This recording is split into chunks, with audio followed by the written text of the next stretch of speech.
OK, let's get into this with Perry Groves then. Let's talk mentality, Perry. How important is it, the mentality going into this, and what is that mentality? Is it the free hit? Arteta denied that. Or is there a weight of history upon Arsenal because this is something they've never won before? I think it's a chilled mentality because in the Premier League, you could tell there was an anxiety, especially go back to the Bournemouth game where every player was nervous and Bournemouth played really well.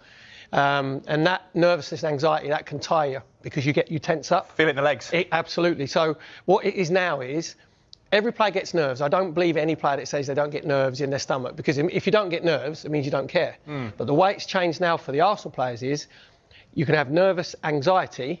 Now they've got nervous excitement. There's a complete difference because they were relaxed. The pressure is eased. You know, they can't be levelled at them at the bottlers anymore if they come in second 3 times on a trot. And now they've won the Premier League. I think it will be a massive lift for them playing tomorrow, obviously in the Champions League final, because they'll just feel a little bit more relaxed and a little bit more sure of themselves. And they'll enjoy the 10 days from when, obviously, Bournemouth drew against Man City. That all that anxiety goes, and they can actually live in the moment and enjoy those 10 days coming up to the final. You thought the partying was good, didn't you? Quickly. Yes, absolutely, because it's all about team spirit and bonding. Obviously, they're together, and they earned the right to go out and party. You know, if you win the Premier League, first time in 22 years, and there's all Arsenal fans, like me included, desperation. You know, and you get desperation, and you get a lot of stick from opposition fans and certain parts of the media that you're bottling it, you ain't got enough in your locker to win it. Then you win it, then you can have a wry smile, smug on your face, go, yeah, right, we're okay, and be careful because they could go on a run. Do you know what I mean? Because football's about dynasties. And they will want to create a dynasty. We'll talk more about that ahead of next season, I'm sure. Let's talk about the Champions League, though. You know, as an Arsenal man, that it's always leveraged against you. Manchester City fans, Manchester United fans, Liverpool fans, Aston Villa fans.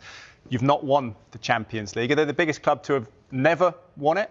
You'd say so. We're definitely the club that's placed the most games in the European Cup and the Champions League without winning. I think it's 225. So I might get a tattoo tomorrow with 226 on it, obviously, if we win it. But it's a fair sort of criticism because a club as big as Arsenal, you'd expect to win maybe like 2 or 3, especially Arsene Wenger's reign. You know, we had the Invincibles, couldn't quite do it in 2006. So it's not a free hit, but the Arsenal fans going over to Budapest, it'll be like a joint stag and hen do. Do you know what I mean? Because they will be looking forward to it and they will be enjoying it and embracing it, and so will the Arsenal players. You know, so. I would say probably Arsenal are the biggest club never to have won the Champions League or old European Maybe Cup. Atletico Madrid second was the kind of thought we had in the office, wasn't it? It was possibly. Yeah, well, the semi-final was the 2 teams that played the most games in the competition without winning it. Absolutely. Perry, you know what it's like to end a long wait without a title for Arsenal. The 71 double boys, I guess, were hanging over your sort of shoulders for a bit. You got past that in winning the title in '89 in those epic circumstances at Anfield.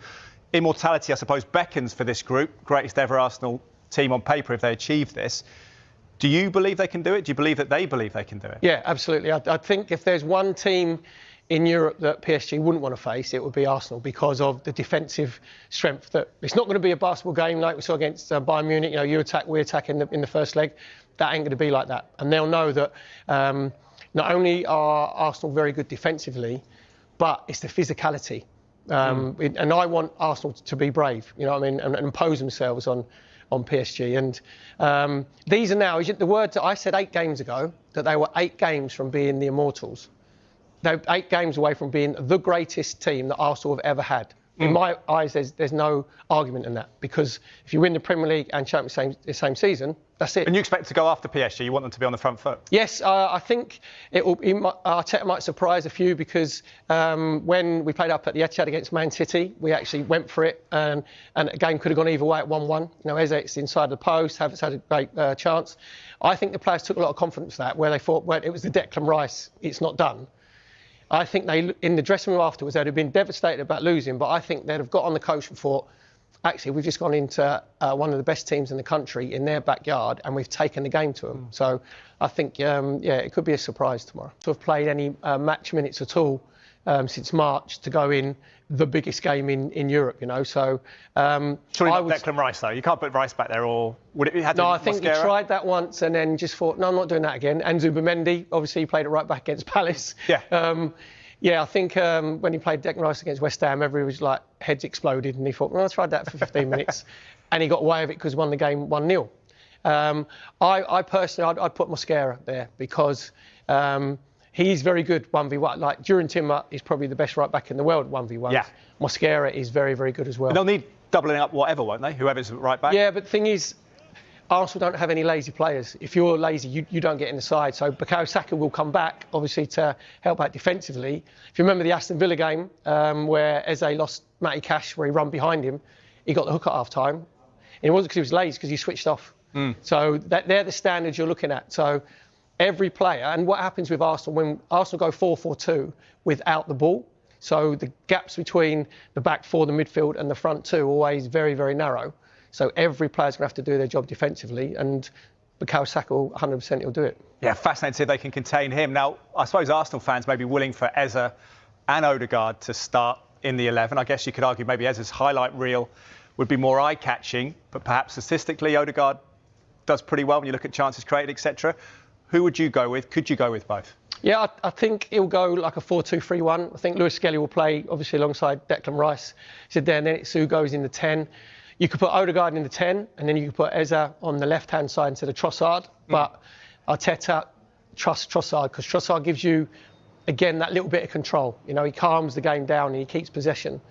So, and if it was a choice, I'd actually go Odegaard in the 10, because I think he gives you that control as well, like confidence high, because he was brilliant against West Ham, and he sets the press off when they go in the 4-4-2 defensively. He leads that line. And Eze off the bench offers that threat of being able to pick the game up quickly. To be fair, it's not a bad choice to have, is it really? Do you know what I mean? Yeah, so I think they're not subs anymore, are they? It's finishers or impactors, I think they are now. Yeah, so it's a brilliant choice to have. Yeah, borrow the finishers from rugby union, don't we, that term? Now, in attack, I suppose the question is it a man who scored in the Champions League final for Chelsea, as they won it in 2021, or is it Gyökeres, who in a lot of eyes has redeemed himself over the course of the season? Perry, I know you're a fan of Gyökeres, but who do you go with here? I've been banging Gyökeres' drum all season, because I think there was a bit of snobbery when he came to us, because he was a bustling sort of centre forward. Ends up with 21 goals, top goal scorer, 14 in the Premier League, and his team win the Premier League. So he's been a brilliant signing. But I think to start, I think Kai Havertz gives you that little bit more control, where he backs in. He can engage like centre half. Obviously scored the important goal against Burnley, where he's a threat in the air. He scored a winning goal in the Champions League final, obviously for Chelsea. So obviously there, just rising really well in the middle of the 6-yard box, which is like a massive goal again, which eased all the pressure and tension and put the pressure back on Man City. So you've got a player who's got big game mentality. And will he drop into midfield more than Gyökeres would? Yeah, well, he'll link up more. You know, Gyökeres is, I'll engage the two centre halves, get it in the channels, I'll bustle and hustle and create a bit of havoc. But I say, Havertz, he makes things look quite easy. When he backs in and he holds it up and he chests it or whatever, and he's got that language style, that's not easy, you know, when you're backing centre halves. So, I would just go Havertz, and then Gyökeres, again, impactor coming off the bench in the last sort of 25 minutes. Yeah, nice to have options. What a player Havertz is, can play in so many positions. Let's go back to Darmesh in Budapest. And now Darmesh, 2006, you'd imagine, lingers over the club's history, doesn't it? And I guess that will be in the thoughts and minds of a lot of Arsenal fans tonight, 20 years on. Yeah, Teddy, you got to say, painful night, wasn't it, in 2006 in Paris, when Arsenal faced Barcelona in the Champions League final. Jens Lehmann sent off early on. They even went into the lead through that Sol Campbell header, but then there was late hurt when Samuel Eto'o and Julian Belletti won it for Barcelona. I was in Hope Square in the Fans Festival earlier on this afternoon, and it's funny who you bump into. No less than one of the members of that 2006 Arsenal team. And Ashley Cole believes Arsenal can do what his team couldn't 20 years ago. Yeah, I think that year for me was quite a difficult one. I had a lot of injuries, coming back from a broken ankle, and then had the opportunity to play in Paris, and probably didn't play to my top capability, and then you lose a game having maybe a few opportunities to win it, but it is what it is. I certainly learned a lot of lessons from that game, but yeah, it hit hard. Being obviously a fan for a long time of Arsenal as a child, it hurt. But they're here again now, 20 odd years down the line. So another opportunity to bring some top silverware home again. I never foreseen the future going, they're not going to win anything for 20 years. And, you know, their first title in 22 years. And now, again, as I mentioned, an opportunity to win, for me, one of the most prestigious trophies ever. Is this a reward, you think, for how they looked at Mikel Arteta, says you're the project, and backed him? Yeah, I really like it. I really like how he's been given time to analyse a group of players that he had when he first came into the job, knew what he needed to go to the next level, and year by year, he's added and formed and grown a group and an environment, and now the rewards are here. They've won the league, and now they're playing the Champions League Final. You, as a former fullback, know how important that role is, particularly in today's football as well. There seems to be a few issues on both teams ahead of tomorrow, with Hakimi and Nuno Mendes just coming back from injury. Arsenal's right back area looks a bit light at the moment. They've got a choice to make between Nkapia and Calafiori maybe at left back. How important do you think that position is going to be in tomorrow's game? Yeah, well, I think when you look at the sides of the pitch and the danger both teams have, not having a strong fullback and someone that's feeling 100%, it could be an area where both teams look at and go, this is the weakness, let's get down the sides. But no, it's two top teams, two teams where I think all season in their respected leagues have dominated in ways. And it'll be a kind of an interesting game to see, you know, is it cat and mouse? Do PSG come out and continue to do what they do? Is front foot, aggressive, look to score many goals, and Arsenal kind of what's worked in the Premier League, sit in a bit of a mid-block and defend and hope for a set play. All the Arsenal fans I've spoken to, they've said after 22 long years after winning the Premier League, the confidence is growing that they can make history tomorrow. Are they underestimating maybe just a little bit? Because PSG are quite decent, aren't they? No, they are. Listen, I think, you know, they got asked a question they need to win to understand what it takes to go to the next level. Now, you know, they've done it. They've won the Premier League, and now they'll be full of confidence and belief that the group could create history. And with PSG is PSG. You know, they won't really change their kind of style too much, but what they will do is kind of entertain you and suffocate you and have the ball and make you have to defend. So it'll be an intriguing game tactically on how the two managers set up.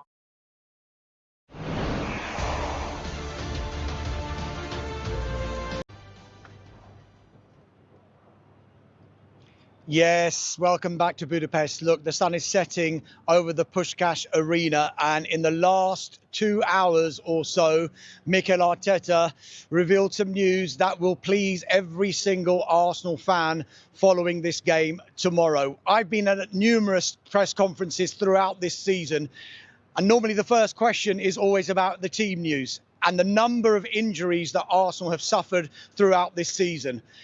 Tonight, it looks like really, really good news, because the one big doubt that has been hanging over Arsenal over the past 2 months or so has been Jurrien Timber. He has not played a minute for Arsenal for over 2 months. But Mikel Arteta said today, Jurrien Timber is fit and he is available for the Champions League final against PSG tomorrow night. And furthermore, he is ready to start against PSG tomorrow night. Whether he does or not, we'll have to wait and see when Mikel Arteta announces that team, simply because of the match fitness that Jurrien Timber will not have had in the past 2 months or so. But look, it's been an absolutely crazy day today. Less than 24 hours to go until the match kicks off. There's been media activity throughout the day, as is the norm ahead of a Champions League final on match day -1, is what they call it. We've heard from Luis Enrique, the head coach from PSG. We've heard from Marquinhos and Ousmane Dembele. And, of course, we've heard from Martin Odegaard, Bukayo Saka and the Arsenal manager, Mikel Arteta. I've also been around the Emirates in the last week since they've won that first Premier League title in 22 years. And every single Arsenal fan I seem to have spoken to, they said, we'd rather win the league, and the Champions League, well, that's just a nice little bonus. Even the fans I spoke to today in Hope Square, where the fans' festival is, they are almost eking towards that train of thought, but you just get the impression now that they are getting greedy. That is certainly the sentiment of the Arsenal manager when he was asked, well, you've won the league, first time in 22 years, job done. Champions League's a free hit, isn't it? Not a bit of it. Well, I think it's the opportunity to own the moment because, as you said, it's the second time in our history that we are here and we have the opportunity tomorrow to write a new chapter in the history of this football club. And in order to do that, we have to play tomorrow with such a clarity,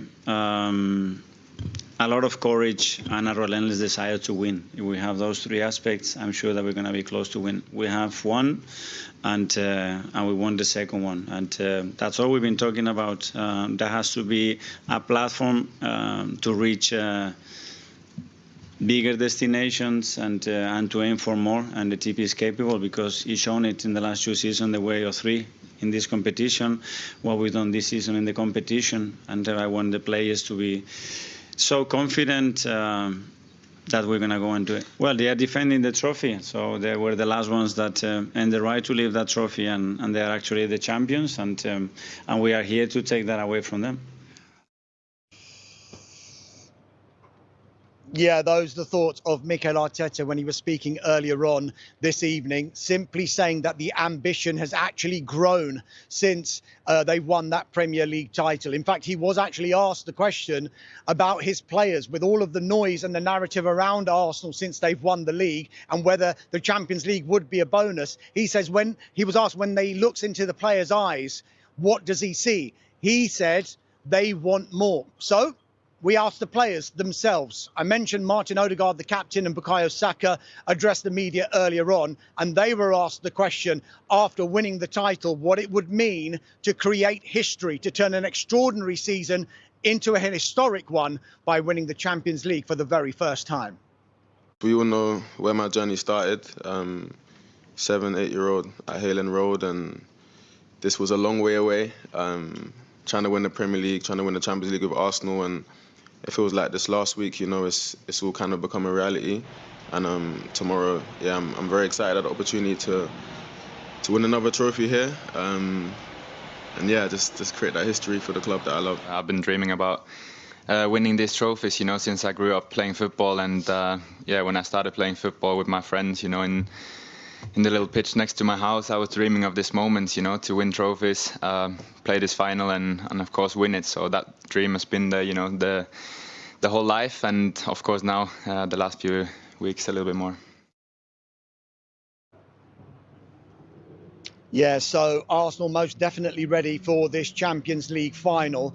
And speaking to all the fans, since they've won the league, the confidence amongst the fans has grown. They really do believe that this is destiny for Arsenal. They really do believe that they can win the Champions League for the very first time. I just wonder, amid all of the euphoria of winning that Premier League title, whether they've just forgotten how good Paris Saint-Germain are. Remember, they are the holders. They thrashed Inter Milan in Munich in last season's Champions League final by 5-0. We spoke about the fitness boost that Arsenal have received with Jurrien Timber returning to the squad and ready to start. Well, there's some pretty good news if you're a Paris Saint-Germain fan as well. You'll remember that Ousmane Dembélé, the Ballon d'Or winner, hadn't played since the final game of the season at Paris FC. He'd rested for 14 days. He said he had a calf issue, but when he noticed that there was a bit of a niggle, he said, I came off, but I never had any doubts about playing in the final. In fact, he was one of the players that PSG put forward in front of the media, and he said, 100% I am ready to play, 100% I am ready to start. There were other issues in that PSG team as well, not least in the full-back positions. Achraf Hakimi has not played for PSG since the first leg of the semi-final against Bayern Munich when he picked up a thigh injury. And add to that, Nuno Mendes. He hasn't played since the second leg against Bayern Munich. He actually picked up a thigh injury in the first leg and then aggravated it in the second leg. However, when I asked Luis Enrique whether they would be fit, he said both players are available and okay to play in this Champions League final. I then put it to the Paris Saint-Germain head coach. I said, listen, the motivation that you had last season was absolutely extraordinary, because you had the opportunity to create history, to win the Champions League for the first time in your club's history. Now he faces an opponent that has the same emotion that he had last season. So I put it to him, with Arsenal trying to win that Champions League for the first time in their history, how powerfully motivating that would be for them. This was his response. You know how powerful it is try to win the second Champions League in a row? It's bigger. So we are in advance. It was in the plan. Maybe not faster than we achieved it, but I think we deserve to win the last Champions League. We were, for me, the best or the better team. And yeah, it's more easy when you have the possibilities that we have as a coach and the facilities that the club and of course the level of the players that I have to achieve those goals. And in this moment, we are thinking about the future. The future is winning tomorrow another important trophy, and that's the goal.